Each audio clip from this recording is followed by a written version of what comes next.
हाँ जी, तो स्टूडेंट्स ये रही हमारी प्रॉब्लम नंबर 1, जिसमें वो कहता है design the phase shift oscillator, यानी कि फेज शिफ्ट ऑसिलेटर का मतलब यही है कि आरसी ऑसिलेटर।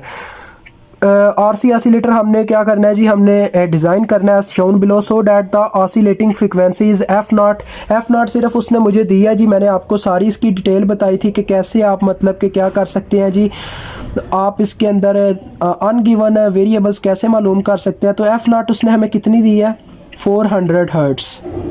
ठीक है, तो आपको पता है इसकी एफ नॉट फ्रीक्वेंसी का क्या फार्मूला होता है आरसी ऑसिलेटर का, ये होता है 2 पाई आर सी √6।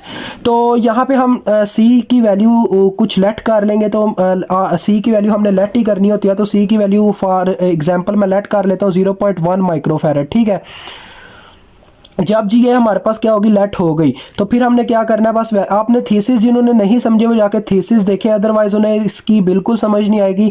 तो सी की वैल्यू हम यहाँ पे पुट करेंगे, मैंने वहाँ पे वजह बताई हुई है क्यों हमारे पास इस तरह से फार्मूलाज डेवलप होते हैं। थीसिस लंबा नहीं है, बस आपके क्या लें पॉइंट टू पॉइंट बात की हुई है उसमें। तो देखें यहाँ पे आर की यहाँ पे हमारे पास अनगिवन क्या चीज़ है, मतलब कि जो हम मालूम करना चाह रहे हैं वो सिर्फ आर है, तो आर की एफ नॉट के साथ हम जगह रिप्लेस कर देंगे, तो आ जाएगा formula are is equal to 1/2 pi f naught c √6। Values put करें और अपना आंसर हासिल कर लें किसका जी, आर का। तो 1/2 मल्टीप्लाई बाय 3.14 वैल्यू होती है हमारे पास पाई की। एफ नॉट की वैल्यू है 400 हर्ट्स।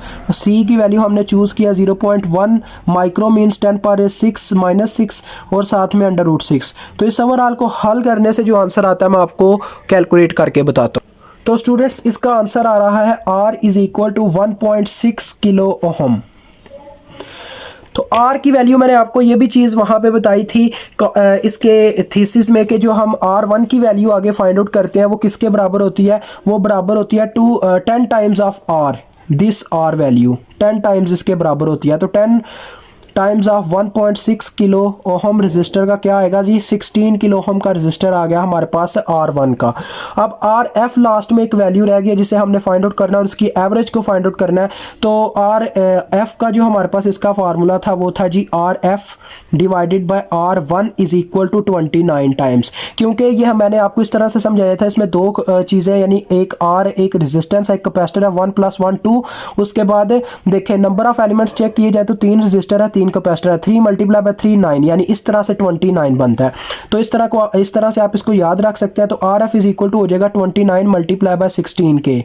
बस इतना ही है। एवरेज शायद इसकी गेन तो शायद हम निकाल नहीं सकते अभी, गेन को आप रहने दें, गेन ना भी निकाले तो आपका काम चल जाएगा।